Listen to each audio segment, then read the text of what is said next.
Not actually live, but Okay, yeah. Okay. That's good. the Yeah. whole world is listening right now. I know. I'm like, I should ask, is this going to be live? Oh, how's it going? Good. How are you? I'm good. Very Thanks for good. doing this. Oh my God. Yes, of course. We'll see what happens. Sure. I wasn't sure I was going to ask this question, Yeah. but I was just scrolling through social media as most Mhm. people do, and I came Yep. across Jesse wearing the Sister Jane shirt, Yeah. and it actually looked really good. I There know. is no, I was gonna, are we gonna talk about, is there a men's line coming? And then I saw him wearing that, and I'm like, man, that does not look like a women's shirt at all. I know. I I like it. know. It is. It's cool. I mean, I do need to make sure if I am trying to sell anything unisex that it's not too out there for the men of London, but I Yeah. feel like that could work. I don't know. He rocked it. So men's line though, I know that was one of your questions. We it's so funny. We run on a pretty tight budget, I would say, for our product. And so there's never, unless I did like a full out venture of it, I never, like, I brought in a few little men's things, but they don't ever really perform. So I just have never like dabbled in it. But if Jesse ever wanted to like quit his job and start something up, he should. I'm always game for it. But like, he's at all the shows with me, he could do all the buying. So yeah. In the retail space, it really does seem like clothing is definitely more on the women's side. Yes. Like, how many men's only stores are there? The ones that I can think of are more like suit places. Yeah. There's no like there's no casual men's clothing store. Right. No, you're absolutely right. Um, I feel like if you were to look at the price point of what women's boutiques of what they're selling and then ask a man if he's willing to spend that, I don't know if it's Probably no for the most part. It speaks to our shopping behavior, I think, yeah, right? yeah, yeah. We're But gonna also, use body wash to shampoo our hair and yeah, exactly. yeah, so it's interesting. But anyway, him wearing that shirt looked awesome. Well, thank you So yeah. for And look him. at Yeah. me. You've like changed my behavior. I have I to wear beige when know. anytime I'm in your presence, I have to I wear love beige. it. All right, let me get right into some heavy hitting questions. Okay. I Lofthouse Living. And not the brand, like just why did you get into this business? Okay. So started off, I grew up in Winnipeg and I had a blog there, and it was all focusing on small businesses.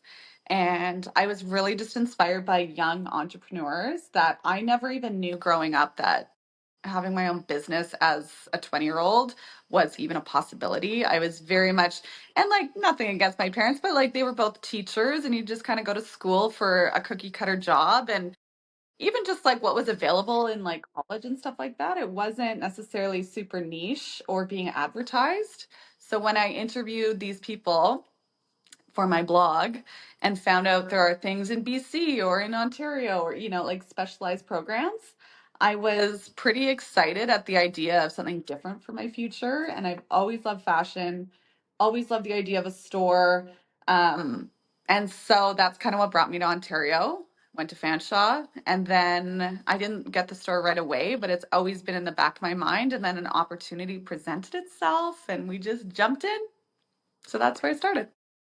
Do you have any prior experiences that led you to give you the confidence to open up your own retail store? Like before Lofthouse Living, I've been a buyer with Saffron Road for so many years. I still am kind of part-time Okay. because we're all really good friends, but definitely getting to be in someone else's business and see, what you would do, what they've trained you to do, maybe changes you would make. Like I feel like, you know, like any experience, you're able to make some mistakes on someone else, like under a different job title, so not necessarily under your own business yet. Yeah. Uh, and like some wins as well, obviously, because I still have my job.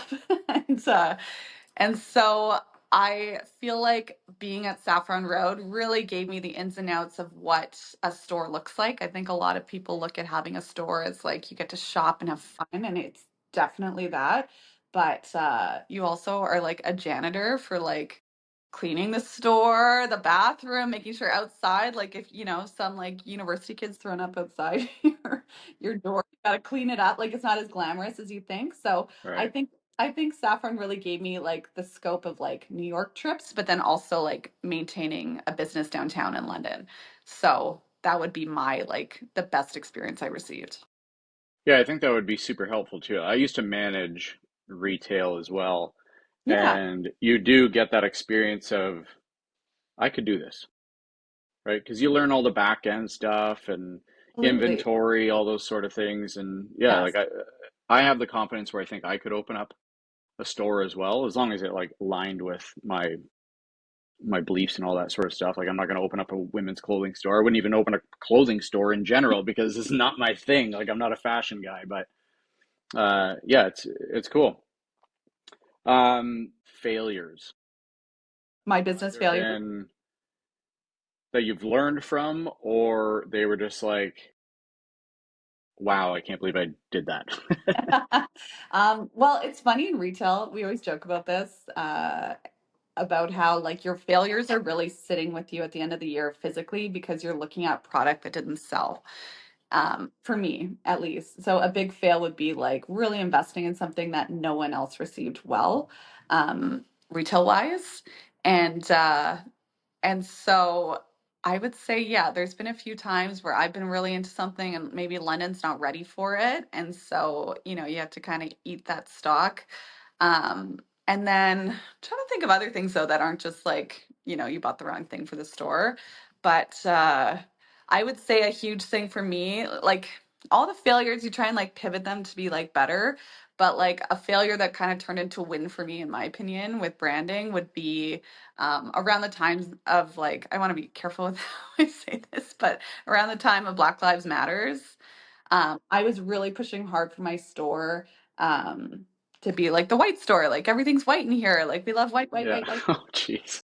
And so you can imagine I'm Yeah. just so oblivious to like how that might read or it, yeah. So I Yeah. remember. That could be an oops. Yeah, a customer being like very gentle with, like not hurting my feelings, but just being like, I feel like the wording just, it's not flowing in the times, sensitive times that we're in. I'm like, you are right. So then I pivoted and now we're the beige store, which is like we've always been beige and whites and creams and Yeah. like neutrals, but now it's like beige, boring. Like I love like that kind of playful, like making fun of yourself feel of like, because I know Yeah. everyone's Yeah. like beige is so boring. Like where's the color? Like I've heard that a Yeah. billion times when people shop with me. And so I love playing off that and just being like, yeah, we're beige and boring and we love it. So yeah. There could be an Anyways, elegance to beige too, though, yes, I think so I too. think. No, people love it. It's good. So yeah. But that would be I would For, the marketing failure in a way.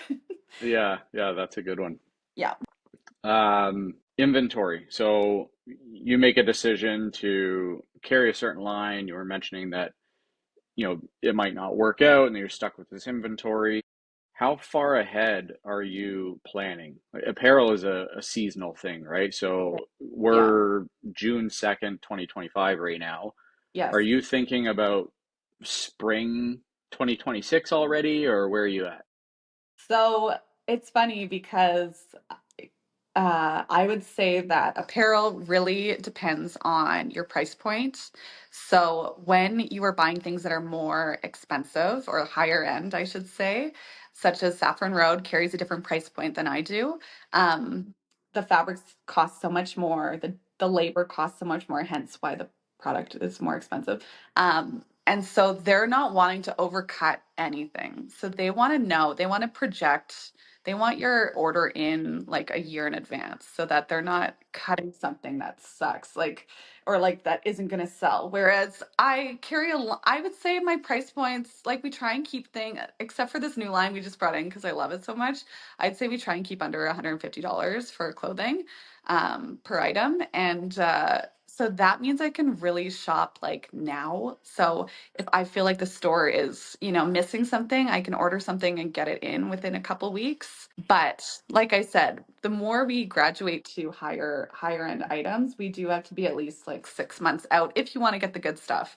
Or if you're willing to like take the leftovers of something that they overcut, you can do that. But I would say I'm between like I'll buy it right now and get it in 3 weeks Yeah. or 6 months out. But that's for me and that price point, that's kind of where it's at. That sounds a bit safer too. Like being like planning a year ahead just seems insane. Like trends change so fast.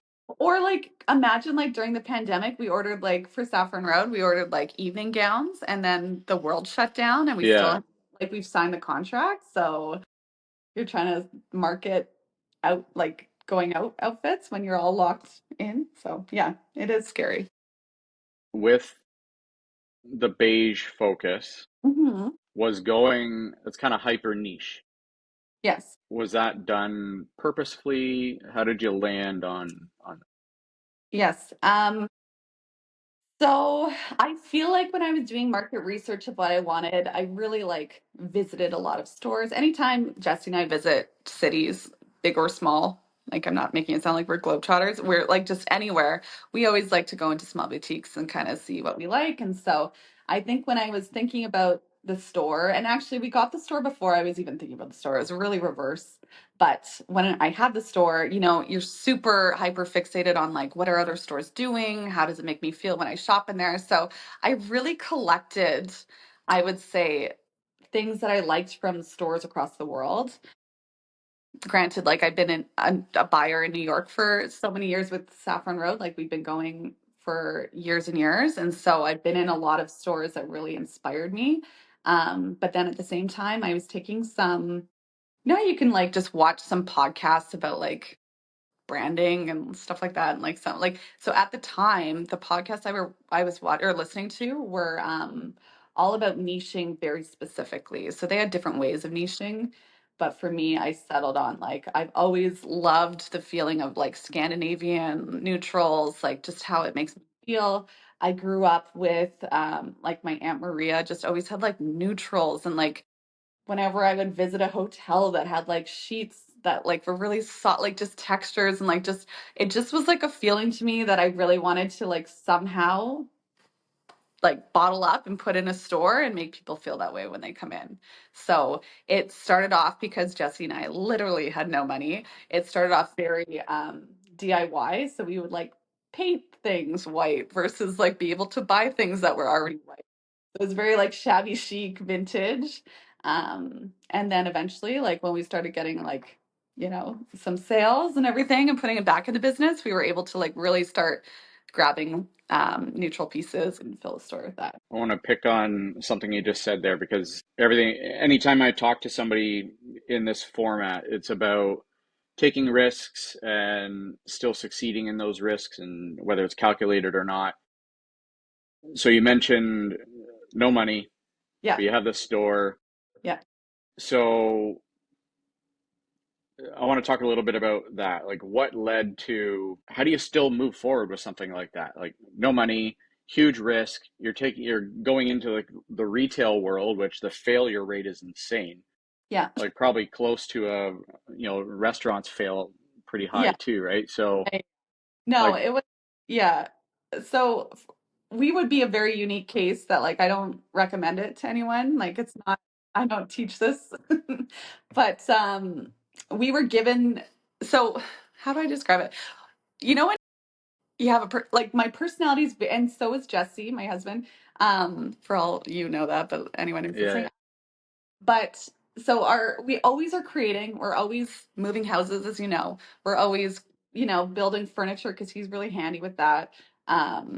We used to do more of that. I feel like now we'll just source it because we have no time with kids. But anyways, we were always creating stuff, and I feel like on my blog I was almost pretending it was a store, and I just like I gave that illusion that like we had an online store, but we really didn't. We were just taking photos of like a coffee table we made from something like we found on the side of the road. Like it was so ghetto. But anyways, so with that being said, that's what granted us this opportunity of this space where it was kind of like a trade situation where if we helped out in one sense of this space, which was really incorporated in our everyday of the dry cleaning at David E. White, we could have their art gallery space for free. So basically, I feel like I tricked David into thinking we had products, which we didn't. And he's like, well, here's a store for you. And then I'm like, oh my God, we got to fill the store. And I knew it was an opportunity I couldn't sleep on.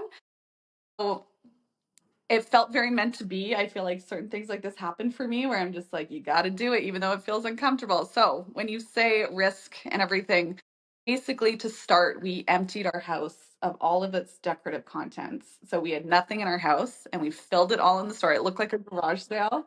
We went antiquing. We went to the side of the road. Like I said, we would paint things white.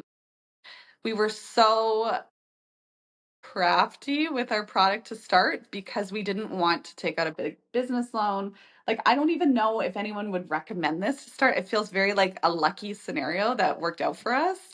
But yeah, so I would say we were scared of spending more than we could sell because like you said, we don't know what the success rate was going to be. So we really like did everything on a $0 budget.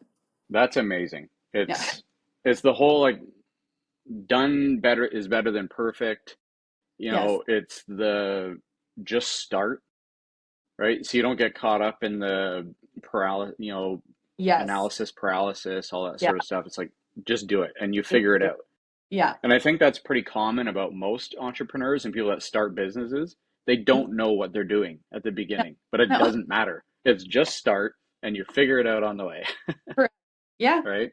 Because Very true. if you want to know how to do it before doing it, you almost never get done No. because you No. think you don't know. I don't know how to do this. And it's like, who cares? Just start and figure it out. Yeah, exactly. Exactly. I remember going into that David E. White location. This is before I even knew who you were. And I still remember this absolutely incredible fiddle leaf fig plant that you had in that store. And we had one at our house at the time that looked nowhere near as nice as that. And I'm like, man, how do they keep this thing looking so nice? Oh my gosh. Jesse would be proud of that. Yeah. Can you tell that ever since Jesse stopped working there, we don't have plants anymore because I kill everything? Yeah. Yeah. So that leads me to my next question actually about relocations. Yes. You've done a couple of those. I don't even know why I know this. I feel like I've somehow tracked your career path without us even knowing. So Yeah. you're at David E. White, Yeah. then you had some sort of like store within a store concept on Yeah. Richmond Row, Yeah. Saffron and Rose. then so that was in Saffron Road, Yeah.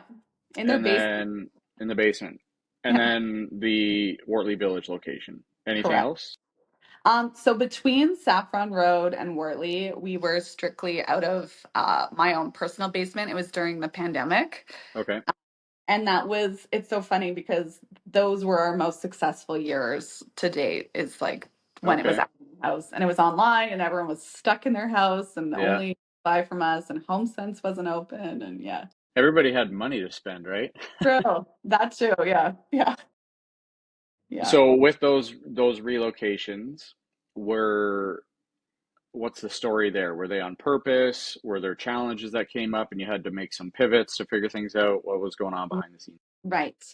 So we've had very generous landlords in general with this. So none of it was negative at all. It was always positive. So with David's space that we started off in, it was always a 2-year contract. And to us, even signing a 2-year contract, like that's scary because we're like, we don't even know how we're gonna like fill this, as you know, like it was just a interesting start. So that was 2 years, but then all of a sudden those flew by and we're like, oh my gosh, like this is, I feel like we're starting to get momentum. It would be crazy just to close it now. But then when you're looking around and you've gone from $0 in rent, literally, because we would do trade with our work, um, to like you're looking at places for $5,000. I'm like, I don't even know if we make 5,000. Like it was scary. So then of course another generous relationship we have with Gail Lynn at Saffron Road says, hey, like, you're welcome. Like, she and I have always talked about joining forces one day. We just never knew how it would look. And she's like, you could, like, you're welcome to our basement if you wanted. And so we went down there. It had all drop ceilings. It was really like, not grungy, but like it's a nice basement for like a building downtown. But it just didn't look like a store. So we tore out the drop ceilings and we got like an industrial sprayer in there and we sprayed everything. So it was very industrial feeling. So we went from like David E. White Art Gallery to this industrial basement, but it actually, like, sometimes I look back on the photos, I'm like, that looks like the coolest store ever. Like it really did look good, other than the fact you had to go into a basement. And then so we had to do a lot of convincing of people, like you come in, you go down the stairs, that's how you find us. So people just started to get the hang of that, and then it was 2020 and no one was shopping, obviously. And so I was doing these online orders that I would go to the store. It was kind of annoying, like to leave everyone to go into the store to pack up and all the stuff. So I ended up just bringing everything to my house. I set up shelves in the basement there, and I would do everything in-house there. So I left Saffron Road. We just, things there just kind of dissolved in the sense of our space. Like we were able to make it work for them. And they have like a very white basement now. and and then yeah, so with our next landlord, generous soul, is I'm out for dinner with friends and I'm like, you know what? Online's really taken a dip since everything's opened. Our girl is very much loves our store, but also loves Home Sense and Winners. Because we do like that's the price point we're kind of within and a lot of the same products like similar. So like yeah, I've noticed like people are wanting to get out. They want to shop. They don't want to just do like I feel like I was like a physical or a visual reminder of like us being stuck in our houses, me like, spinning beige online for people. So I think people really wanted to get out. So I'm like, I just don't know what I'm gonna do. Like and I'm out for dinner with my friends Mark and Paul, and they're like, "Hey, we actually have a little retail space in Wortley. Like someone's leaving. You should. It's not retail yet, but like it could be. Like it's a I don't know if it was a doctor's office or some type of office. And and I remember that feeling of like the same when David White proposed the idea, and it just gave me like a sick feeling, like, oh, this feels uncomfortable. I don't want to pay rent. Like I've never paid rent. Like this feels very uncomfortable, but it feels like that uncomfortable of like I should do it. So I went and I looked at it. We signed the lease. Jesse and I DIY'd. I had a friend actually who was closing her store, so I bought a bunch of her fixtures. They didn't really fit in the store, so I just crammed them in, and I just, like you said, just do it. So I did it and opened up, and we have been there since and we love it. And then I'd say maybe like a year into it, we were able to customize the space and get like our cabinet girl in, and she did some really cool fixtures for us. So now it feels like way more at home. But yeah. I really love that discomfort led you to wanting to do it. Like it was Yeah. an attractant as opposed to a deterrent, Oh, right? it keeps me up at night, but yeah, I'm like, Frank, I think this is what I should do. Yeah. I think well So that says a lot about your personality, and obviously you're an entrepreneur at heart for sure. yeah, yeah, for sure. Because most people run from discomfort, right? I would like to, but somehow I don't. Yeah. So let's talk about sales strategies a little bit. Okay. On Instagram, I see you doing these reels where you're trying stuff on, you're talking about how it feels. People get Yeah. to see how it looks on a human. Yes. Selling stuff online obviously is challenging. I personally would Yeah. never do it because I need to try stuff on to see how it feels. So I like that you're doing that. Hmm. And we talked not too long ago about this whole idea of live selling. And I think Yes. it was like Gary Vee brought it up. There's a woman in China that sells Yeah. stuff on Instagram Live or WeChat Live or something like Yeah. that, makes like $1 million a day. Crazy. Yeah. Is that something I feel like your whole the reels when you're doing like or the live try on sessions or whatever, do you think there's an opportunity to tie in a sale there and do live like, DM me this Yeah. word, right? And You they're know, only going to get that word if they were on the live.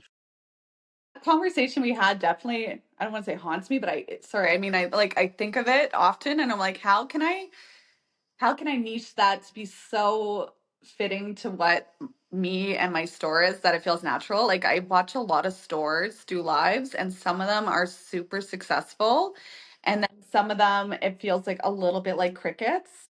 But at the Okay. end of the day, if you're still like making a sale out of it, it's worth it to do. Like I think it would be worth doing and I need to explore it. I just want to do it in like a unique, fun way that like would be successful. Like you said, like I want sales out of it because I feel like I can ramble and like sometimes would want to take something back from what I said, and if it's live. Yeah. And if But you're on, like, you're on there anyway, so you yeah, might as well it's try and true. make a buck, Yeah, right? I'm not scared of showing my face on there. So yeah, no, it's definitely something I've been thinking about, and I'm seeing it more and I'm hearing about how successful it is for people. So I'm like, I gotta figure that out. But when it comes to reels and stories and posts on Instagram, and emails, I would say that's where I put out a lot of content there. It's like slightly more curated because it doesn't get like my crazy banter. It gets like a bit of it, um but it's successful. I get a lot of feedback that women really enjoy when I try stuff on for them. It feels very like I want to be a model, and I'm like, I don't. I just want to sell clothes. And it seems to be what people are really like about the store is that I'll try everything on. I'll let them know how it feels. I'll, tell them, oh, you better size up if you're this, if you're that. I mean, I do find sometimes, you know, I am a specific size and someone might be different. So like maybe that's not helpful to you if you're not a size small, then, sorry, we've got That's people all right. coming. But yeah, so it's been really successful doing that, like being able to try stuff on for people and describe it, Mhm. especially online. But I also, with product, I cater to the online store, I would say, in the sense of I don't buy things typically, not always, but sometimes I don't buy things that are super fitted and tailored because I'm like, that deserves a try on, that deserves, all that attention to detail. Whereas I'll do like a loose sweater that you can see it on me and know you're either a small, medium, or large or Right. whatever. So, Yeah, yeah. that makes sense. Um, Lofthouse Living is not the only thing that you do. Yeah. So between you and Jesse, and I don't want to get too personal, so you don't have to if you don't want to, but Yeah. how many revenue streams do you guys have between the two of you? Right. So Jesse has his own business with a business partner, Live Well Buildco. So he does specializes decks and fences, and then like they really can do anything. It's crazy, but I would say decks and fences are their bread and butter. I teach at Fanshawe. I have no idea if I'm teaching in the fall because we have to wait to Yeah, see yeah, uh, how many students are applying. But our program didn't get cut, so that's kind of been a fun outlet, and it's just yeah, I do enjoy that piece. It's a lot of work, but it gives me like a little more I don't know. When you work for yourself for so long, it's kind of scary to think like if I didn't have myself, what would I be doing? And so like having like, like kind of a boss, someone that you're accountable to and everything, I don't mind that. I work at Saffron Road probably like 3 to 5 hours a week. And we just it's the most efficient 3 to 5 hours you've ever witnessed in your life. I swear we get all of our work done in those hours and just kind of do some planning and fashion. And, it's so fun to keep a finger on what is it? Finger on a pulse. Anyways, of fashion and what's coming in and the higher end pieces. And, I've worked there for so long. I know their clientele really well. And I just have a really good relationship there. Jesse and I, you could say we flip houses, but not like true flippers. Like we don't have an yeah, additional property that we're flipping. We flip within our own house and it's either super successful or a bust and we figure it out and we go, but yeah. we just change. So we do that. That's amazing, right? I wanted to bring that up because there are way too many people out there that just have one job, come home, and that's it. That single revenue stream. And I actually read, I don't know who posted this, but if that's all you have is that one job, you're one like getting fired away from being essentially homeless or poor, right? Like you have to protect yourself that way, right? So when you have multiple revenue streams, you're way more flexible in navigating different challenges, right? I mean, we're in a Yeah. tough economy right now for sure, right? Yeah. So, if someone gets laid off, but they've got a rental property or they're doing this on the side, like they've got these things to keep them going, right? So, Yeah, What I got absolutely. out of that is it sounds like Jesse needs to pick up some extra work. He's just doing one thing. I know. Yeah, yeah, right. Oh, yeah. Yeah. We definitely have our hands in like a bunch of little things. And I would say it's not what we do. We really don't live for. Like we love stuff, we love experiences, we love going out to eat, we love like little things and big things, we love it, but it's not, I feel like we live or like we work hard to play hard. Like I don't feel like we have this like grand investment. Like we got little things here and there that I think we'll be able to retire one day,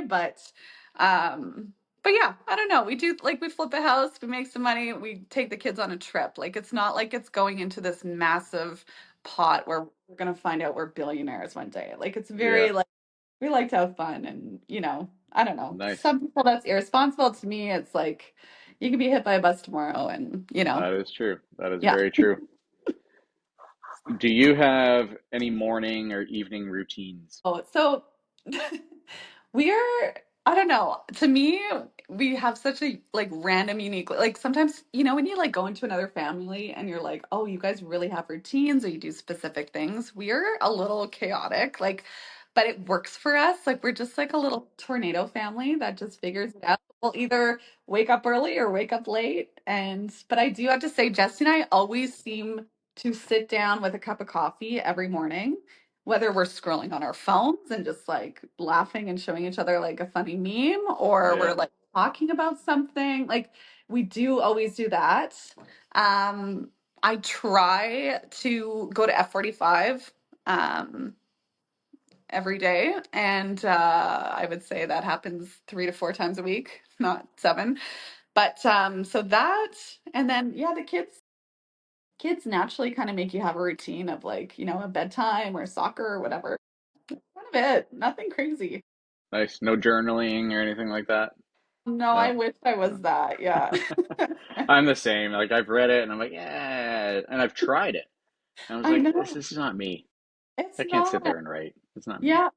I That's okay. actually saw something the other day. I thought it was so funny. It was some meme about like how, you do something for self-care, like you put some lotion on your hands and like you're like, I'm gonna do this every day. And like that's the last time you do it. Like I'll always think like, why don't I do this every time? And no, it's just Yeah. yeah. So What's the future hold for Jen Lofthouse? um I am so, like I said, like, you pulled from this interview. Um, I am really open to anything. Like, if I get that uncomfortable feeling, I'm ready to jump on it. Like, I know I think you always have to be open to opportunities and always like willing to pivot and like try new things. So, honestly, I have no idea what my future holds. I think about like dream wise for the store, I've always loved the idea of like having everything really branded. So everything being a Lofthouse Living item versus like Oh, just okay. Yeah. pulling it out from different brands. But that takes time and money and planning. And sometimes I just feel like I'm flying by the seat of my pants with all these random things I do. So one day maybe that Fanshawe I really enjoy.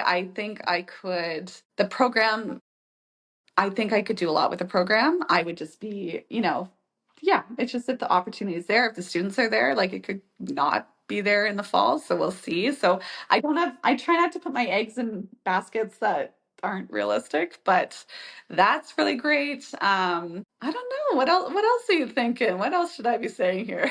No, that's great. I was curious if there were what plans were for the store or anything Yeah. else in the works, but I know, like I've heard of people like franchising, and I think that the whole beige concept's really fun and really like not necessarily easy is not the right word, but it's just such an appealing little capsule that I'm like, it would be cool to have a way to share that with more people than just London.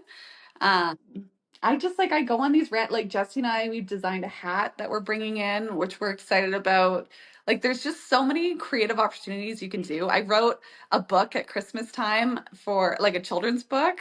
I cool. haven't published it, but like there's just like little things like that where like if I'm getting the itch to be creative, it really grants that opportunity to do it. Yeah, Yeah, I don't know. that's amazing. That's Yeah, amazing. I hope people get something out of this. I yeah. know you're pretty well connected in the city, which Oh, you I'm think so? impressed by. Yeah. Um, but yeah, I mean, hopefully it branches out when some of this gets out. And Yeah, yeah. Yeah. yeah, No, thanks for I doing this. no, for sure. I think a misconception that I don't know. I feel that people assume that if you have X, Y, and Z, you had a lot of money to do it. And I feel like we're a good example of like beg, borrow, and steal to Yeah. if that's the right expression. Or I don't know. I don't know. It's not rags to riches. I feel like we're still rags to rags here, but we do try really hard to um, be creative and make things work and You just evolve. figure it out, right? Figure it out. Exactly. Yeah. You see like discomfort, and the discomfort triggers you to be like, this is the opportunity, Yeah. and you just go. Yeah. No, Because exactly. yeah, if you think too much, it'll never happen. And there's ways to do things where it's low risk in a way. Like, I don't know. Like, yeah. So I would love, if anything, people to feel that like, okay, I don't have all my ducks in a row, but let's just go. Let's do this and figure out as we go day by day, because I feel like that's what I do anyways. So Yeah. And we'll set the record straight one more time because I know it was kind of funny that I think the other day someone was like, "Oh, you guys knew? yeah. Oh, all the time. How long have you been around? 7 years? We've had it for 8 years. Okay, eight. All right. Yes, I Did you believe. guys And just yeah, open up? yeah, I know. I'm like, well, this location we've been here for 2 years, so I don't know if that's new. And then yeah, we've been around for about eight. But it's so funny when you're in your own world, you're on your own Instagram, you just assume people know, and like Yeah. it's actually like exciting when people don't know of you because you're like, Well, it's okay, because there's your own little ecosystem that you create, right? is, yes, and you're talking to clients and like so they just know all about what you do.